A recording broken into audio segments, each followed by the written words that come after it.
Naturalmente, enquanto nós estamos discutindo os preços das commodities e os preços do impacto disso tudo para o mercado físico brasileiro, então soja e milho principalmente, que tem apresentado aí os dois produtos queda bastante expressiva, os produtores estão ali fazendo e refazendo as suas estratégias de comercialização diante dos atuais custos de produção. A gente vai tratar agora de uma região aqui em São Paulo, a região de Maracaí, onde a gente vai trazer para essa conversa o Guilherme Lame, que é produtor rural e um produtor modelo, que tem ali um detalhamento dos custos muito bem feito. A gente sempre conversa com o Guilherme aqui justamente por ele ser ali um exemplo nessa questão de fazer esse cruzamento de informações entre os custos de produção e o andamento do mercado para encontrar ali o seu ponto de equilíbrio, o seu ponto de margem, o seu ponto de lucratividade. E a gente sabe que a safrinha 2023, em termos de custos de produção, será e tem sido muito desafiadora. Lógico que a gente vai passar um pouquinho também sobre como é que estão os planejamentos aí do Guilherme, ou os planejamentos prévios, né, do Guilherme para a safra 2023-24, mas a gente vai se focar bastante no milho, não é isso? Guilherme, boa tarde, meu amigo, seja bem-vindo ao Notícias Agrícolas, é sempre um prazer ter você com a gente. Boa tarde, Carla. Boa tarde a todos os espectadores do Notícias Agrícolas. Eu agradeço novamente a oportunidade de estar aqui compartilhando informações aí sobre a situação econômica e financeira do setor. Imagina, nós é que agradecemos a tua disponibilidade. Guilherme, de fato, né, a safrinha 2023, embora ela esteja aí com uma perspectiva interessante, ela tem alguns desafios importantes de serem pontuados, incluindo os custos de produção, que, como você me adiantava, em sacas por hectare, apresenta uma alta significativa em relação à safra passada, né? Sim, esse ano a gente tem uma condição de risco elevado aí para o produtor em relação ao ponto de equilíbrio, né? A gente tem o custo em saca por hectare muito elevado esse ano em função da depressão do preço do produto, né? O milho está com o preço muito depreciado. Hoje aqui o contrato disponível, o contrato futuro disponível, a gente está falando a R$ 50 a saca. Isso aí deixa o pacote um custo médio aí de 98 sacas por hectare para o produtor para pagar a conta. Essa relação de troca é uma relação muito próxima ou dentro da média de produção da região aí, que a gente vai falar em 98 sacos por hectare, 97, é uma média realista dos últimos 5 anos. Então o produtor está sob um risco aí, tem um risco para gerir bem elevado aí. Guilherme, quando a gente olha para esse aumento nos custos de produção, que itens você destacaria que foram de fato a locomotiva aí dessa alta tão agressiva para fazer a safrinha 2023? O fertilizante ele teve um peso, mas o grande problema, o fertilizante até todos os componentes do custo aqui, do custo de insumos, né, do custo variável direto aí, eles tiveram uma redução razoável aí, só que a relação de troca ficou muito ruim porque a proporção da queda do preço do milho foi muito maior, né, do que essa queda, não acompanhou, não teve uma correlação, não acompanhou a mesma proporção de queda dos insumos em relação ao milho, né, ao produto final. A gente tem aí uma situação que o ano passado a gente tinha opção de contrato 87,50, a gente fazia o mesmo pacote de insumo o ano passado nessa realidade, com 39 sacas por hectare. Hoje, se a gente for ver aí a situação atual, esse mesmo pacote está com 69 sacos por hectare. É uma alta aí a gente tem uma discrepância enorme aí de 33% em cima aí do valor aí na verdade, mais de 33, né? Essa conta de 33 eu fiz entre dois cenários que eu simulei aqui, porque existem duas realidades. Quem comprou no meio do ano passado, em 2022, né, em agosto de 2022, tinha uma condição de preço com um contrato a 75. Ali a gente conseguia fechar esse pacote a 51 sacos por hectare. Certo. Hoje, para quem fechou esse pacote agora, para quem for travar agora esse pacote, já vai para 68 sacas, né? A gente tem um aumento aí praticamente quase que dobrou o custo em sacas em relação a quem for fazer agora em relação ao à safra passada, né? Esse cenário atual de contrato a 50, comparando com a safra 2022. Guilherme, num cenário como esse, como você revisita e revê as suas estratégias de comercialização. Você já tem uma parte dessa safrinha comercializada, uma parte que talvez seja maior ou menor do que em relação ao ano passado. Como é que está a sua comercialização para garantir a cobertura desses custos no momento onde, no cenário atual, os seus custos e o seu preço ou a sua margem ali vão empatar? Essa é uma pergunta muito pertinente, né? É uma situação determinante aí para o sucesso do Lavoura. Eu creio que, como a gente tem visto aí na divulgação de dados dos órgãos, de órgãos oficiais, aí, de entidades do setor, a comercialização está muito atrasada, e creio que esse ano aí foi generalizado. Todo produtor em geral acabou arriscando mais, né, em função de vários fatores, em função de alguma capitalização. Lógico, quem tem uma capitalização tem margem para fazer isso, para arriscar, mas esse ano eu acabei, por diversos fatores, ter algumas questões em função de agenda mesmo, que eu acabei não dando atenção, para ter algumas questões aqui operacionais na fazenda, que eu tive que dar mais atenção no operacional do que no comercial. Uhum. Eu acabei deixando meio de lado a comercialização e eu não travei nada. Eu tô sem nenhum head de milho aí. Eu estou jogando com o meu caixa aí, com o meu capital de giro. Então eu vou continuar especulando, porque na situação atual também, que nesse ponto que chegou de R$ 50, eu creio que a gente já tem um piso aí. O milho, fundamentos, o que a gente analisa de fundamento aí, não tem. É difícil justificar um milho abaixo disso aí na questão de oferta e demanda atual aí, mesmo com tudo que está passando. Exatamente. E você conversava um pouquinho comigo antes da gente entrar no ar, e eu te perguntei sobre as questões da armazenagem, e naturalmente que não são preocupações tão grandes quanto as como a gente registra no estado do Mato Grosso, por exemplo, onde tem milho a céu aberto e você anda um pouquinho, você já consegue ter essa realidade, né, Gui? Aqui em São Paulo, você estava me dizendo que apesar de não serem problemas tão graves, tem sido anos também, alguns anos bastante atípicos, justamente em função desse aumento da oferta, né? Sim, esse ano foi o São Paulo, eu creio que o estado de São Paulo, o Paraná mesmo também, a gente não vê essa realidade tão drástica em relação à falta de capacidade de armazenagem, por diversos fatores aí, o tipo a disponibilidade de armazéns, muito armazém assim, terceirizado, né, cerealistas têm disponibilidade.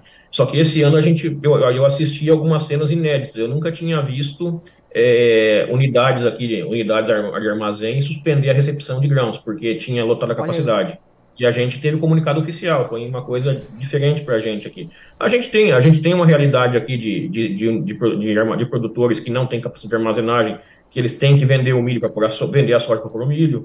Então acabam vendendo para abrir espaço, e a gente sabe que isso aí é um problema na comercialização, já foi diversas vezes aí detalhado nesses agrícolas, como que essa situação afeta o mercado, né, ter que desovar a produção para poder entrar outra. Isso aí é uma deficiência grande que atrapalha toda a questão de precificação do mercado. Mas isso não é anormal aqui. A gente sabe que ocorre até de forma corriqueira, mas da forma que teve esse ano foi sim, a gente viu o estrangulamento da capacidade. Muita gente buscando já tentar viabilizar alguma forma de estrutura de armazenagem própria, né, já aumentou o movimento em busca, porém sem muita efetivação em função da situação, né, de custo, de capacidade de pagamento, de diluição do custo mesmo em função da escala. Na questão de transporte, na logística sequente, né, no pós-colheita, além da armazenagem, e também te preocupa essa situação? Pode ser um ano diferente também, esse ano de 2023? Eu acho que a logística aqui na safrinha, a soja, essa situação da soja eu acho que foi bem peculiar, foi singular em função do clima, né? Uma safra cheia, e acabou tendo aquela situação de chuva na colheita que dificultou praticamente toda a região do sudeste até o norte do país teve a mesma realidade, com exceção do Rio Grande do Sul, que tinha alguns problemas de seca, né? Mas o Paraná, todo mundo sofreu igual, atrapalhou muito logística a questão das estradas, né? Da chuva também, que afetou a condição das estradas. Eu creio que na safrinha não vai ter essa dificuldade tão grande, repetindo a soja, em função que a gente não é um período de chuvoso, então não vai ter problemas de estradas tão ruins, em função da chuva. E o fluxo da safrinha, ele gira, aí, com tudo isso, ele acaba girando diferente, né? Acaba tendo um fluxo de colheita aí diferente da soja, aí não precisa ser tão rápido, o produtor tem como planejar melhor E o Guilherme, milho, no a gente está falando dessa safrinha, dessas dificuldades ou dessas preocupações com a armazenagem, com o preço, com isso, com aquilo, mas você também me pontuava, quando a gente estava aqui se preparando para entrar no ar, sobre alguns problemas que essa safrinha, em função do atraso no plantio, ainda podem apresentar, né? Então a gente não tem uma safra consolidada ainda, não é isso? o milho, tecnicamente, do ponto de vista técnico, a gente determina o teto produtivo dele primeiramente no fotoperíodo, né? É uma planta aí é uma planta que ela tem a característica fisiológica vinculada diretamente à questão do fotoperíodo e temperatura. É uma planta que acumula calor, né? Ela depende de. Então, o dia é mais curto, a gente sabe que quando tem dias mais curtos, ela vai acumular menos calor e tem um teto produtivo menor em relação a uma época de plantio que seria mais dentro do verão, que ela possibilitaria um maior acúmulo de calor durante o dia, né? Mais hora-luz durante o dia. Isso aí, então, a gente tem isso foi de maneira geral, todo o país teve isso, o atraso de plantio da safrinha. Eu terminei a minha safrinha, eu terminei aqui 20 dias além do normal, eu fui encerrar dia 25 de março, não é, não é um normal. Então, esses 20 dias a mais vai ter um peso enorme no desenvolvimento do milho. O milho vai atrasar, ele vai ter menos peso, isso aí é fato consumado no ponto de vista agronomicamente no milho. Falando agronomicamente no milho, esse teto produtivo foi depreciado. A gente tem muito chão para passar e muita água embaixo da ponte, Sim. mas o milho tem um comprometimento agronômico aí em função do fotoperíodo. A gente já implantou tardiamente a lavoura. Então, eu particularmente tenho dúvidas sobre essas estimativas de super safra em função disso. O Paraná, eu Sim, estava vendo uma notícia ontem, que o Paraná tem praticamente metade das lavouras fora do zoneamento já, sim. agrícola, né? Então, isso é um fator aí que pode pesar muito na produtividade média. Talvez mais para frente os órgãos apresentem uma projeção menor em função disso, né? E você teve alguma mudança de tamanho de área destinado à safrinha de milho esse ano em relação à safra anterior? Não, eu mantive. Eu deixei em aberto uma parte da área para talvez migrar para trigo, só que aqui não foi possível fazer essa migração. Eu deixei em aberto, tanto que eu acabei fazendo a compra de insumos em duas partes, né? Que até eu passei na simulação aí. Eu comprei para 80% da área, eu fiz a compra em meados de 2022, em agosto, os insumos, e a outra parte no começo do ano agora, que também teve uma diferença aí já em custo em saca por hectare bastante elevada essa compra aí, em função da perda do preço do milho, né, da redução do preço do produto. É bem interessante observar essa tabela que você mandou para nós, porque quando a gente olha essas compras que foram feitas no dia 20, né, como uma média, no dia 20 de julho de 2022 para 20 de janeiro de 2023, há uma diferença considerável, e quando a gente cruza isso com essa queda muito abrupta dos preços do milho nesses primeiros meses de 2023, a gente toma um belo de um susto, né, Guilherme? Sim, se a gente vê aí que quando a safra, os insumos comprados em agosto do ano passado, em julho do ano passado, a gente tinha, se comprando e travando pelo preço disponível de contrato no dia, a gente teria um custo de 51 sacos e meio por hectare, né, os insumos. Hoje, a compra feita no começo do ano e travada agora, né, que também poderia ter sido, eu não travei, né, como eu falei, eu acabei não fechando, não fazendo hedge nem do custo de insumos, eu deixei porque a gente tinha uma perspectiva de alta do milho, né, e a relação de troca comparando com o ano passado não estava tão favorável mesmo naquele preço. Foi um erro, né, foi um erro de análise do mercado aí, porém é uma coisa que faz parte, vai ocorrer, Faz parte, é. para não repetir, mas aconteceu. Então, de qualquer forma, a gente tem aí um custo, aí teve um aumento de custo de praticamente 18 sacas por hectare, né, em relação da compra feita, da parte da lavoura feita em agosto do ano passado, para essa parte que foi comprada agora no começo do ano, em cima do plantio aí. Guilherme, esse cenário, ele mexe no teu planejamento para a próxima safra de verão, para a safra 2023-24, quando você está começando a fazer ali as suas cotações para a soja?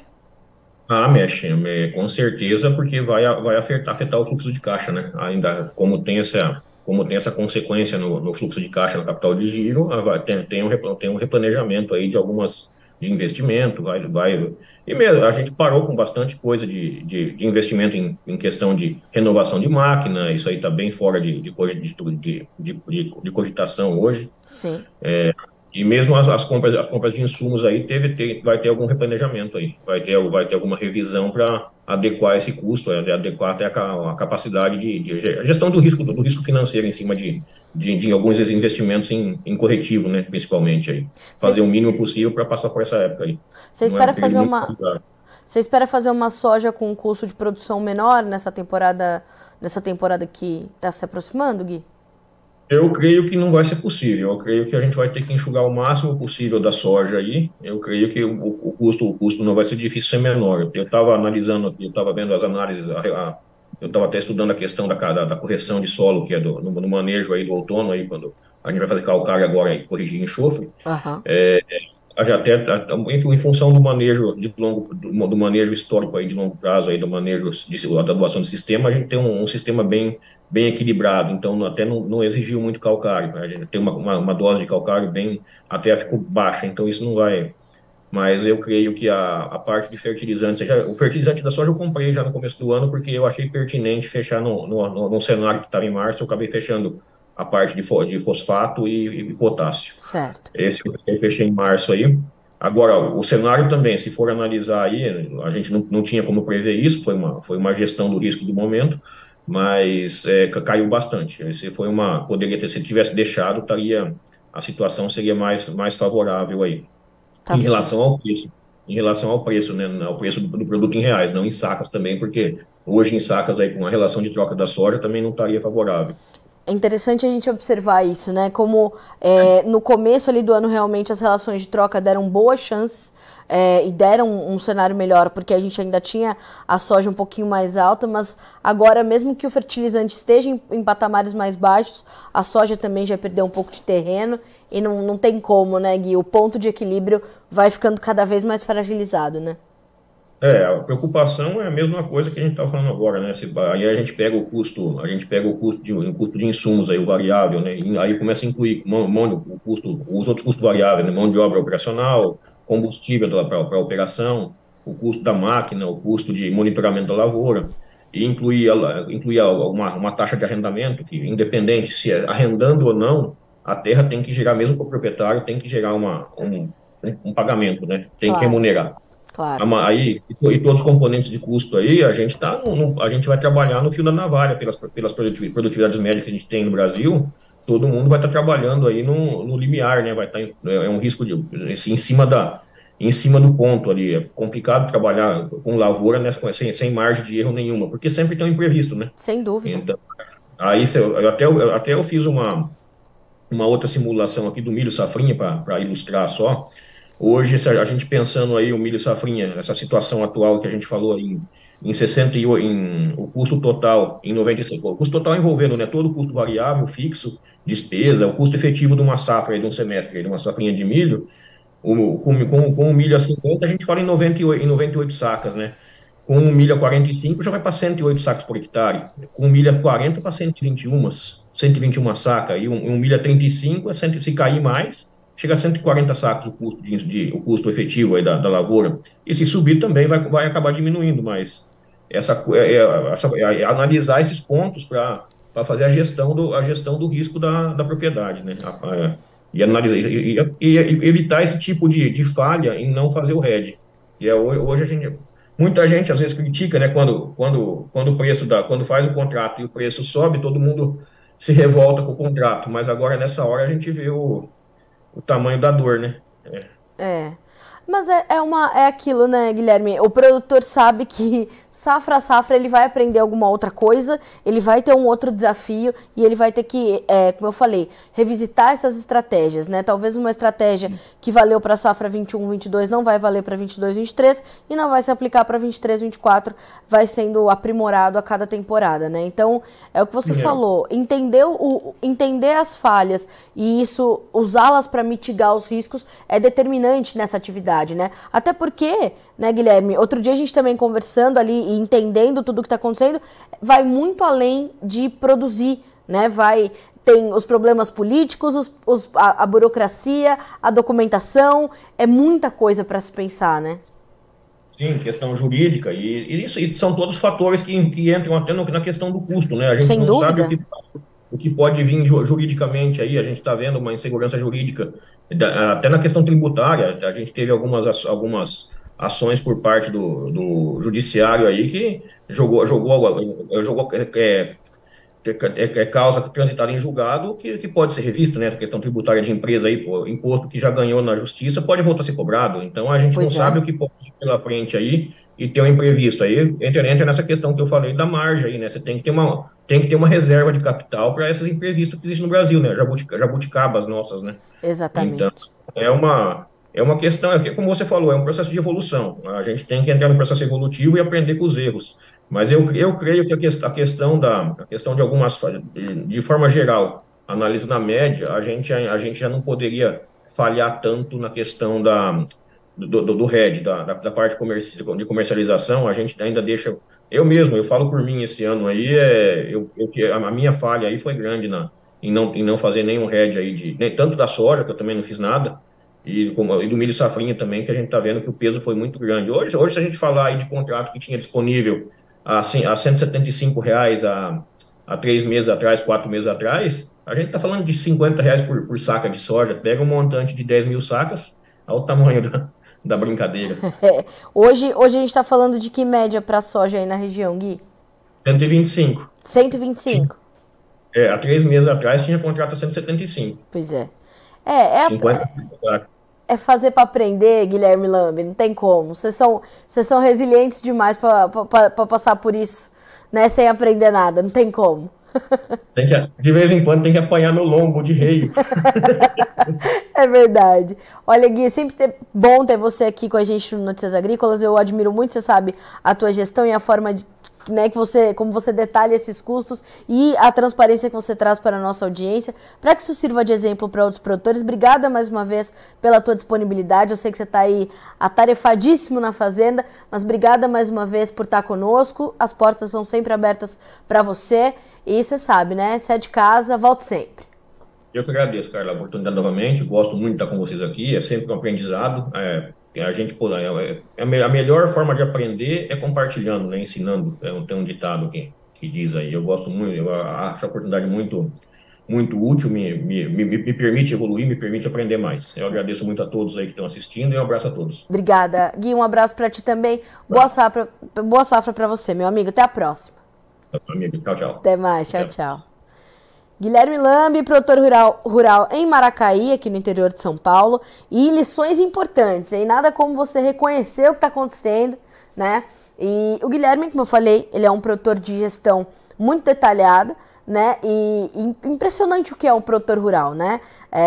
E o que é um produtor rural com uma gestão eficiente. O Guilherme vem ao Notícias Agrícolas e diz, olha, tive um erro, não fiz o RED, não fiz a minha proteção e agora eu vou ter que tentar compensar de outra forma. Sabe que o teu ponto de equilíbrio está fragilizado, abriu esses custos de produção para nós aqui no Notícias Agrícolas. Quando a gente olha para o cenário atual, R$50 é o preço do base de milho, tá? A média ali da região de Maracaí. São 33%, portanto, a mais nos custos de produção, pensando em sacas por hectare, né? Então, diante do atual cenário do mercado e, né, esses pormenores. Agora, o importante é, de fato, entender como vai ser essa gestão estratégica de comercialização.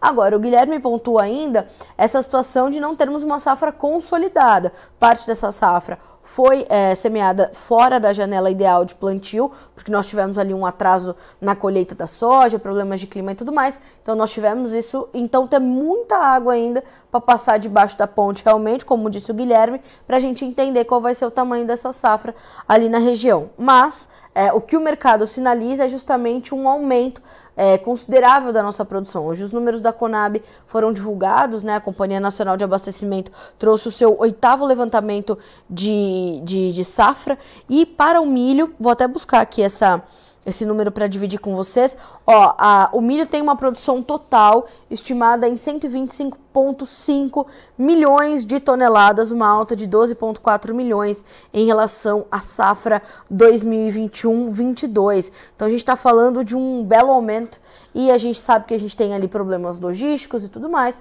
Isso tudo vai pesando sobre as cotações. A gente tem preços de milho, Cris, para passar a Bolsa de Chicago e B3? Temos, vamos colocar os números na tela então, para a gente saber como é que o mercado está se comportando hoje. O milho está caindo forte lá em Chicago, mas só nos primeiros contratos. Amanhã é dia de USDA, hoje é dia de ajuste. O maio já sai da tela, 6 dólares e 32 cents por bushel, 13,5 pontos de ganho. O julho, 5 dólares e 83 caindo 10,5 pontos. O setembro, 5,14 com 8 pontos mais 25 de queda. O dezembro, 5 dólares e 13 caindo 7,5 pontos. Agora vamos checar o mercado futuro aqui no Brasil, também recuando, mas diminuindo um pouquinho as baixas, caía mais forte, um pouquinho mais cedo. O maio também já sai da tela, R$ 59,00 por saca, 0,2% de queda. O julho, R$ 58,78 por saca, 0,63% de perda.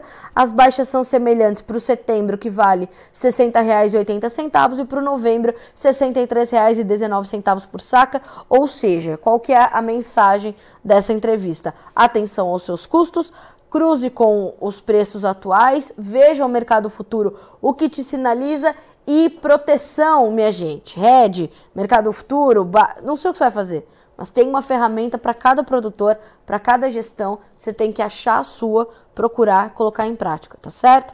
A gente fica por aqui com esse boletim, mas a nossa programação continua para que vocês sejam sempre os produtores rurais mais bem informados do Brasil.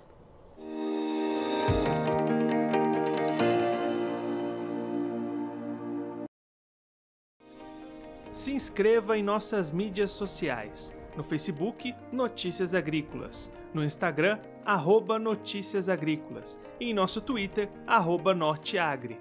E para não perder nenhum vídeo, não se esqueça de nos acompanhar no YouTube e na Twitch, Notícias Agrícolas Oficial.